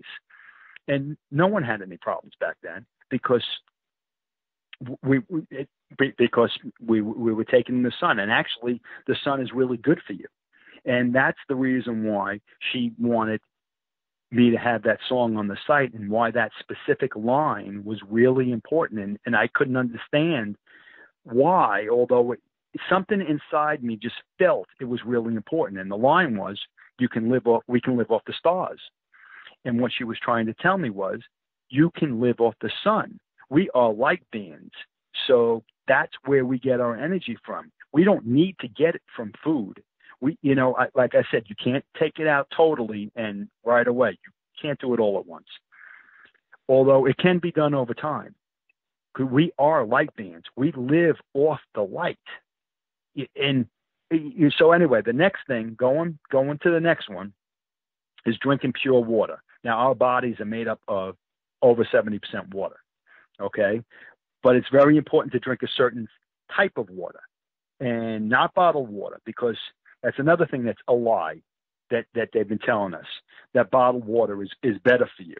And that's not true. It's not the water itself, where it came from. It's the way it was created.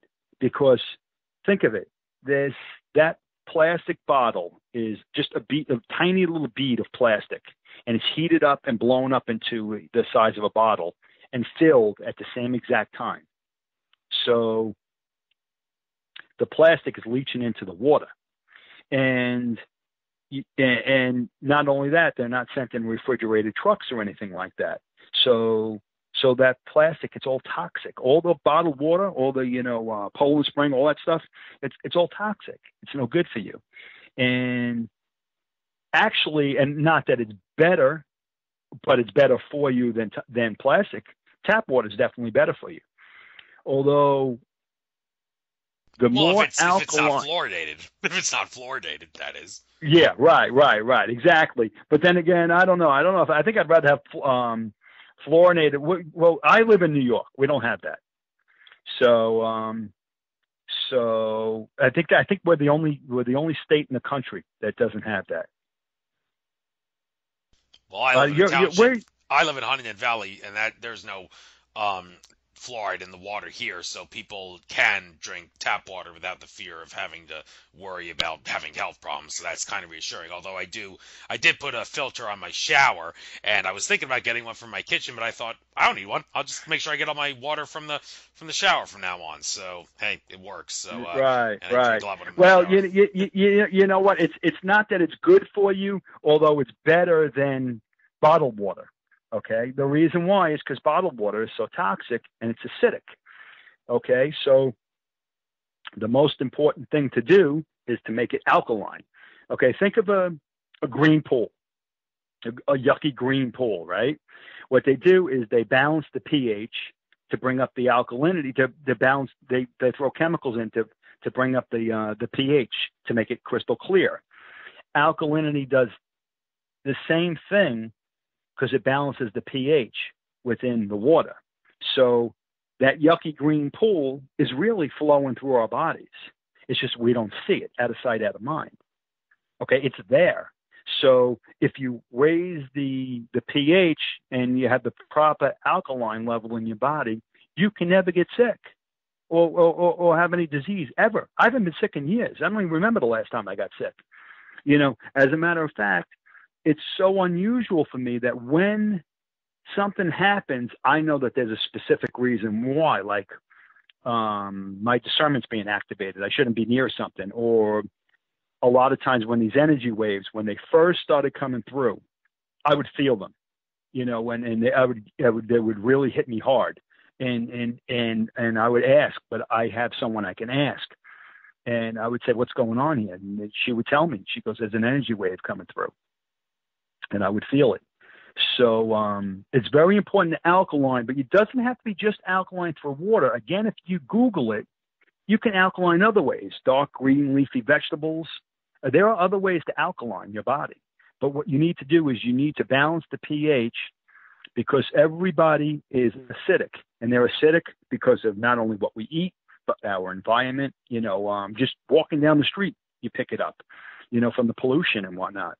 There's so much out there. And another thing that I have on there is I mentioned number 6, I mentioned detox services. All right. And what these detox services are. Remember what I said to you before about the more we pull out of our bodies and make our bodies lighter, the closer we get to our friends upstairs. Right. So, and it's the same thing here. I would go for these treatments, you know, like let's say an infrared sword. It has to be infrared, not with water or stuff. It has to be infrared because it's the heat that does it. And then I would go on a machine. I would go in there for 30 minutes, like whatever, say 135, 140 degrees for 30 minutes. And I would come out and go onto this machine that's called the Vibe machine. And it would shake me. And so all these toxins are loose and hanging around and traveling around my bloodstream, my body. And then I would leave that room and then go into a foot bath. And the foot bath would be clear, warm water with these diodes in it that would pull the impurities out of your body. And over a half-hour period, the water would go from clear to black because it's pulling all the toxins out of your body. And as I did this, my vibration went up. I mean, as a side effect, also, I lost a tremendous amount of weight, and I didn't need to lose anything. I lost 50 pounds over like 20 months. But, and the last thing, because I know we don't have much time, the last thing, and this is the most important, and actually Sananda is the one who came in and told me to do this, because I was already doing it, and I never thought to put it onto my list because I was already doing it. He said, no. You have to put this in there because it's like taking a step forward and 2 back if you don't do this. He says you have to back out of 3D society as much as possible. Now, that's not easy for a lot of people because they think that, again, they have to do it all at once. And like with the meat, you could do it slowly.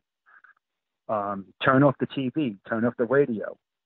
Stop listening to music with words, because words have power and some of it's negative. You know, try to listen to only instrumental music. Don't read the newspapers. If you're invited to several barbecues or ball games or whatnot, you don't have to go to each and every one of them. because like I said to you before, as your vibration goes up, you end up picking up the feelings from the people around you, and it can drag your vibrations back down again. So, and then another thing he said is just, get out to nature and ground more. That information's on the site also, the grounding information. It's in the body section under natural remedies. Your ground's really important. Grounding is, there's energy that comes up from the planet, from Mother Earth, that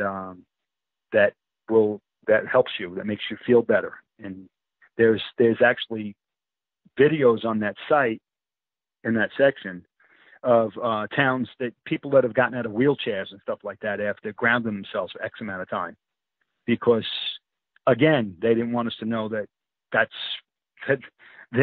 we didn't need a pill. It was right under our feet the whole time. All we had to do was take off our shoes.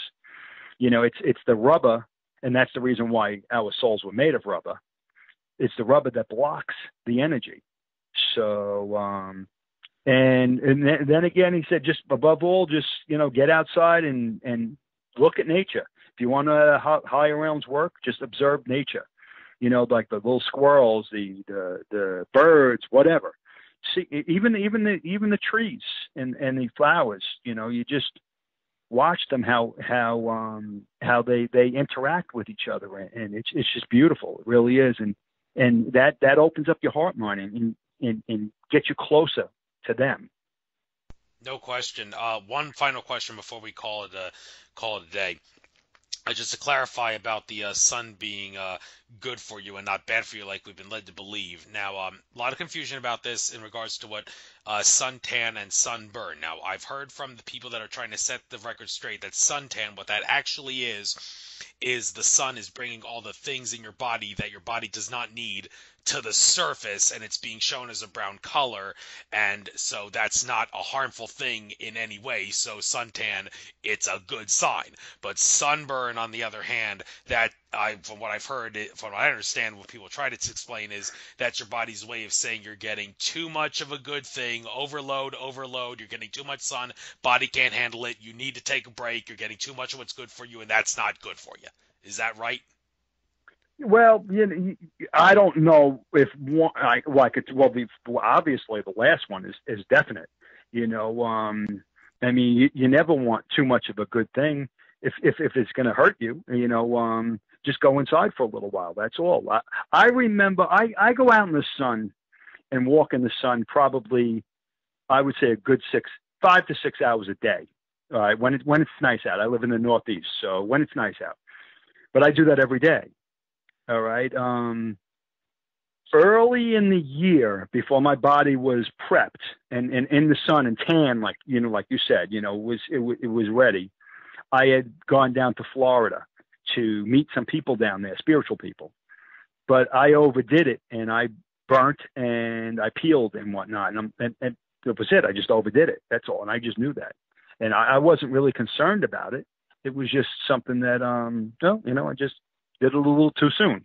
I tried to throw it in all at once, but there's nothing wrong. I don't think there's anything wrong with the sun whatsoever.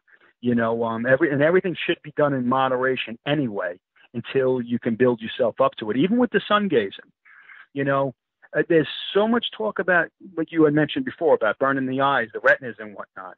Well, there's an easy solution to that. Look through the window in your house, because it blocks the harmful rays anyway. So, and then you can look at it at any time of the day. It doesn't matter. And rather, if your eyes aren't prepared for it, and my eyes weren't ready in the beginning, and I've been doing it for many, many years now, I could only stare at it for a few seconds and then have to turn away because my eyes would start to hurt, or not hurt, but they'd start to tear and this and that. But now I can look at the sun for a half hour, easy.